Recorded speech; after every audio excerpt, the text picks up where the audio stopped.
The Stoic art of drawing the human eye, seeing the world as it truly is. My fellow artists, today we embark on the task of drawing the human eye. This is no small feat. The eye is often called the window to the soul, and in both art and life, it carries with it the power of perception, emotion, and awareness. To capture the human eye on paper is to try to understand not just its shape, but its depth, its gaze, and the truth it reflects.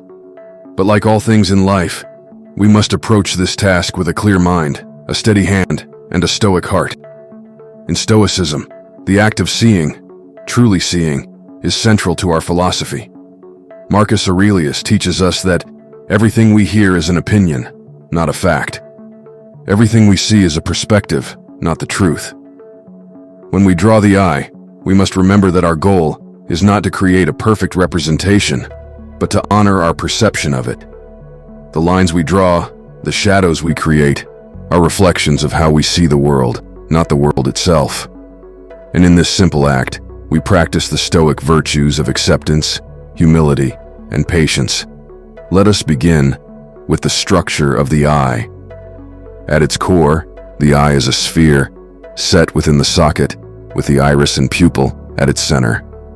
But the beauty of the eye lies not in its perfect roundness, but in the subtlety of its curves, the way light reflects off its surface, and the way the eyelids frame it with grace.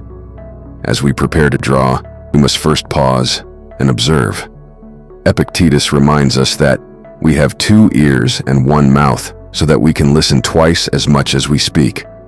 In the same way, we should observe twice as much as we draw. Take in the details before your pencil touches the paper. Look at the way the eyelashes curl, the way the light dances on the iris, the softness of the eyelid's shadow. Each observation is an opportunity to deepen our understanding, not just of the eye, but of the world around us.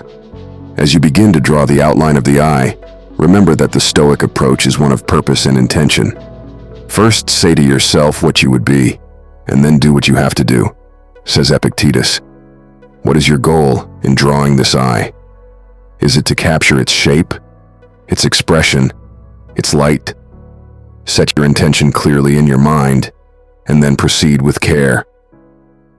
The Stoic artist is deliberate in their actions, knowing that every line, every curve, is an expression of their effort, their focus, and their discipline. Mistakes will happen. A line may be too heavy, the proportions may seem off, or the shading may feel unnatural. But as Stoics, we understand that mistakes are not failures. They are lessons. Seneca teaches us that difficulties strengthen the mind, as labor does the body. Each error in your drawing is an opportunity to learn, to adjust, and to grow. Do not allow frustration to take hold. Instead, embrace the challenge. Make the corrections calmly, with clarity, and without judgment. For in the act of correction, we practice resilience, one of the greatest Stoic virtues. Now, as the eye begins to take shape, we move from the outline to the details. The iris, the pupil, the highlights. All of these are delicate features that require precision and focus. In life, as in art, it is often the smallest details that have the greatest impact. Marcus Aurelius reminds us to pay attention to what's in front of you, the principle, the task, or what's being portrayed. In this moment, what's in front of you is the intricate dance of light and shadow that gives the eye its depth. Do not rush this process. Let each stroke of your pencil be a reflection of your mindfulness. Focus on the present task, for it is here, in the quiet concentration of drawing, that we find peace. The eye itself is a symbol of perception, how we see the world, how we interpret it, how we react to it. As you shade the iris and draw the reflection of light on its surface, consider how we, as Stoics, are called to see the world clearly, without distortion. Epictetus reminds us, it's not what happens to you, but how you react to it that matters. In the same way, it is not the eye itself, but how you perceive it that matters in your drawing. The light may fall unevenly, the gaze may be difficult to capture, but these are not barriers. They are challenges that teach us to see with greater clarity. As you move to shade the eyelids, Consider the Stoic principle of balance. The eyelids are soft, their shadows subtle, yet they are vital to the form of the eye. Without their framing presence, the eye would lose its depth, its place in the face. Life, too, requires balance. We cannot focus solely on the highlights and neglect the shadows. We must learn to see the whole picture, with all its light and darkness, its clarity and obscurity. Marcus Aurelius teaches us, "The impediment to action advances action. What stands in the way becomes the way."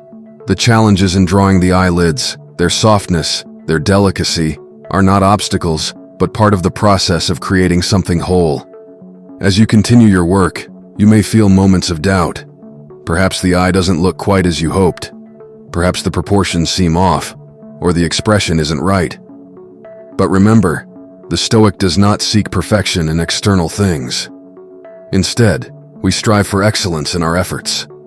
Waste no more time arguing about what a good man should be. Be one, says Marcus Aurelius. In the same way, do not concern yourself with whether the eye is perfect. Focus instead on whether you approach the task with care, with patience, with persistence. The drawing is a reflection of your effort, and that is where its value lies. As your drawing nears completion, take a step back and observe what you have created. The eye you have drawn may not be flawless, but it is a reflection of your process, your dedication, and your growth. In Stoicism, we understand that the outcome is never fully within our control. What matters is how we approach the task, how we engage with the process, and how we learn from the challenges we face. Epictetus reminds us, "He who laughs at himself never runs out of things to laugh at." So too, the Stoic artist never runs out of things to learn, even from the imperfections in their work. In drawing the human eye, we practice more than just technical skill. We practice the Stoic virtues of patience, perseverance, and acceptance. The eye, with all its complexity and depth, is a reminder that in both art and life, true understanding comes not from seeing things as we want them to be, but from accepting them as they are. As you finish your drawing, take a moment to reflect on the process. Did you approach it with focus and intention? Did you allow mistakes to teach you rather than frustrate you? Did you find clarity, not just in the form of the eye, but in your own approach to the task? These are the questions that matter, for they are the questions that will guide you in both your art and your life.